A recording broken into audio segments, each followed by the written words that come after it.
I'm Rick Harrison, and this is my Bellagio penthouse. Okay.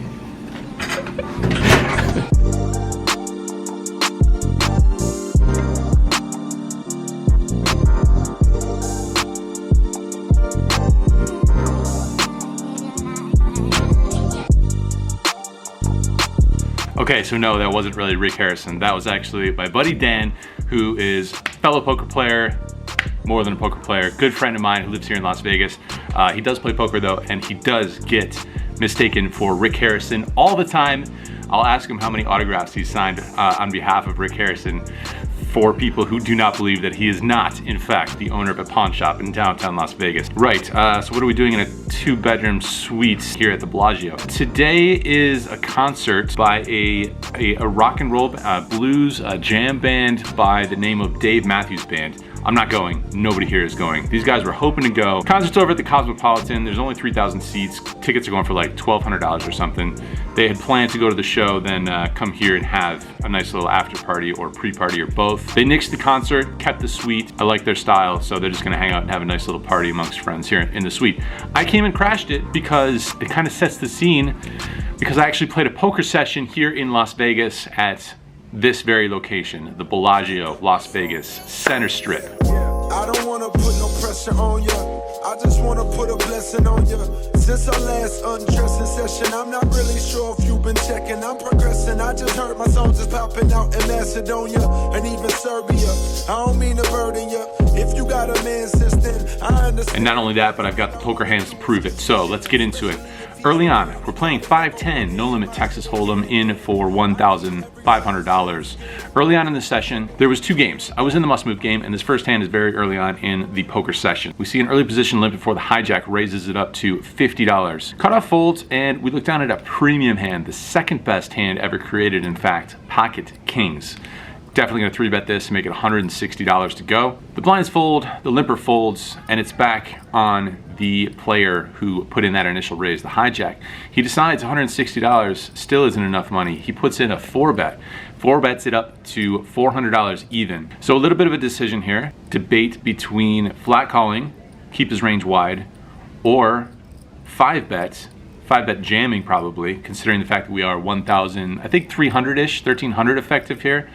I think 5-bet uncaps my range a little bit. I think if we flat call here, then we generally have a pretty strong hand. I mean, the only hands that I'm really gonna have here, queens plus, ace king, maybe ace queen suited, but probably maybe. I guess ace queen suited is also in that range, possibly. I think if we go ahead and put in a 5-bet jam, I think we can maybe have a few more bluffs in my range, according to him. Can also maybe be a little bit lighter. We can have a hand like ace queen. Probably rather jam that hand as opposed to just flat calling. We can also get into a little bit of a leveling war here with the hijack player, because remember the player from early position limped in, and then that player in the hijack can often be isolation raising, and then I can view that raise as such, as an isolation raise, and I can put in the 3-bet to try and take advantage of that. He can then go to the next level and put in the 4-bet to take advantage of my raise. So I think going to the next level, putting in the 5-bet, if that ever happens, makes some sense. But we have ourselves pocket kings. We don't really want to flat call as often as we would with, say, pocket aces, because there will be some flops where we're not exactly sure what is going on, where we're at. If that flop comes ace high, we're not going to be loving it. So all that talk adds up to a 5-bet jam. I decided to go ahead and rip it in there. It's 1.3K effective. My opponent does not snap call, so that's good news. We do not have a cooler situation on our hands versus the pocket aces, but my opponent does decide on a call. So we are gonna see all 5 cards. Nobody asks if we wanna run it once or twice, and I usually am not the one to bring it up. I just kind of let my opponent decide what he wants to do, but I'm not really gonna bring up the question. So looks like we're off to see 5 cards one time. Flop is not great. Flop comes down ace high, and these pocket kings do not see any further improvement on the turn or the river. I show it down since I was the aggressor, and my opponent shows us ace-10 offsuit.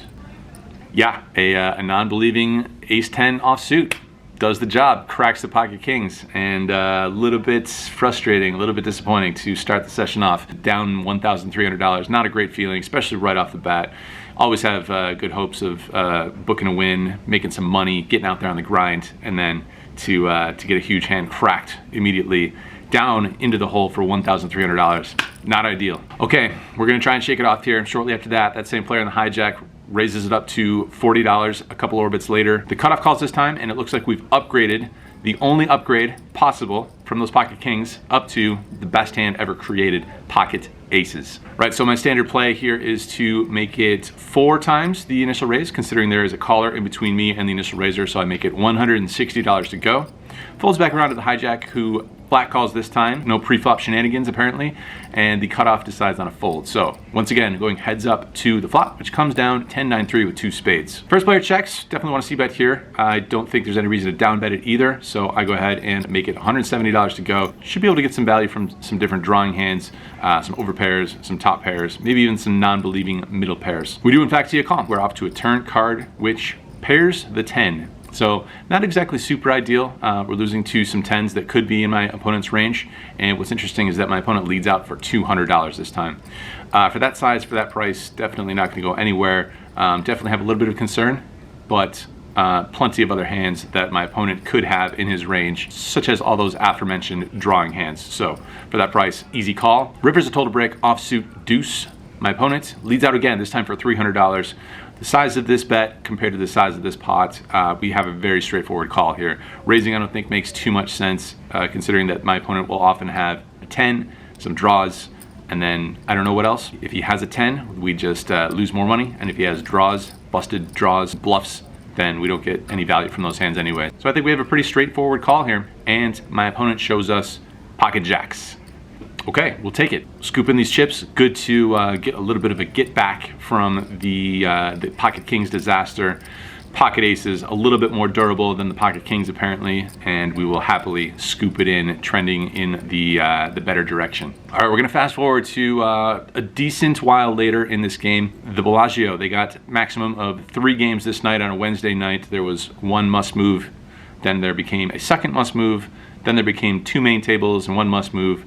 And at this point, we are back on the original table that we started at, which is now a main game. Anyway, it doesn't really matter. What does matter is that there's an under the gun raise to $30, and we're playing, I think, 6-handed, so kind of short-handed. We look down at king, queen of diamonds next to act. There are some situations where I think a 3-bet would definitely be in order, but versus a solid player, I'm under the gun, flat call makes a lot of sense. The player on my left agrees, he makes the call, and everyone else folds. So 3 of us going to a very favorable flop for the king, queen of diamonds. Comes down ace high, all diamonds. That means we flop the nuts. The initial raiser bet's $40, could raise, could flat call. I'm a little bit more familiar with the under the gun player than I am with the player on my left. At this point, as I'm playing with that player, I'm not super familiar with him, but later on I would become more familiar with him. And in fact, he wanted me to address him as Border Patrol officer who's having himself a grand old time, having several beverages here at the table here in Las Vegas, having himself a nice week, a nice getaway. Anyway, he decides $40, not enough money. Min raise, $80. Initial raiser decides that's way too much money. Too rich for his blood, and he gets out of the way. So now it's back to us, and I don't think that I really need to balance in this spot. And I say that because I do decide to put in a raise and put some more money in here and make it $250 to go. And I'm never going to really have too many bluffs here. I just think that the player on my left is going to be stronger than average. Usually, I think he's going to have himself some top pairs. He's going to have himself some worse flushes and maybe the occasional 2-pair or set type of a hand. I think we all have different definitions of strong hands, and I think when he puts in a raise on this flop, I think he likes his hand. So all that adds up to me wanting to put in more money on this flop. $250 to go in a very unbalanced manner, and my opponent asks how much that is before making the call. I get distracted by this view out here as I'm thinking about these poker hands. I mean, look at this view. The view is amazing. Really, like, look at this. Look at this. This is what I'm looking at while I'm trying to relay these poker hands to you. Just stunning. Okay, where was I? So, player on my left makes the call, and we are heads up to a turn card, which is not super ideal. It's another 6, pairs the board. That's the only sort of card we did not want to see, but that's not going to stop me from putting in more money here on the turn at the very least. I bet $300 this time. My opponent asks how much is that wager before deciding to put the rest of his stack in there. It's about $1,000 effective. So again, not the most ideal turn card.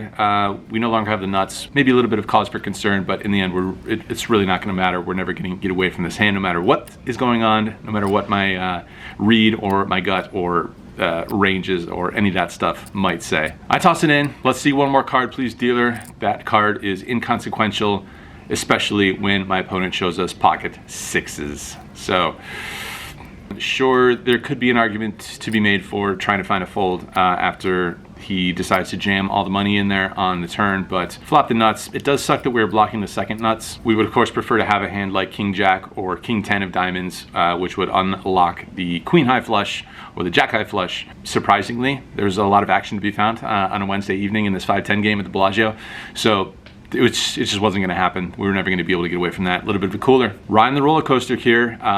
And perhaps maybe a little bit of frustration showing in this next hand when we go ahead and raise it up with the 5 deuce of clubs. Hand selection, not ideal. I think sometimes I will maybe force the issue a little bit when I feel like time is of the essence and there is action to be found. I sort of want to get it before someone else gets it, that sort of a thing. Anyway, we're in the cutoff, raising it up with 5 deuce suited here. What makes matters worse is that the button puts in a 3-bet to $60. So now we have to play a 3-bet pot from out of position because we certainly cannot fold to a min raise with a hand that can make a straight flush. Obviously any hand can make a straight flush, but I mean using both of my cards. Right, I toss in the $60. Let's go see a flop with 5 deuce suited. Flop comes down 9-4-3 rainbow. Check it over to my opponent who puts out a C-bet, $60.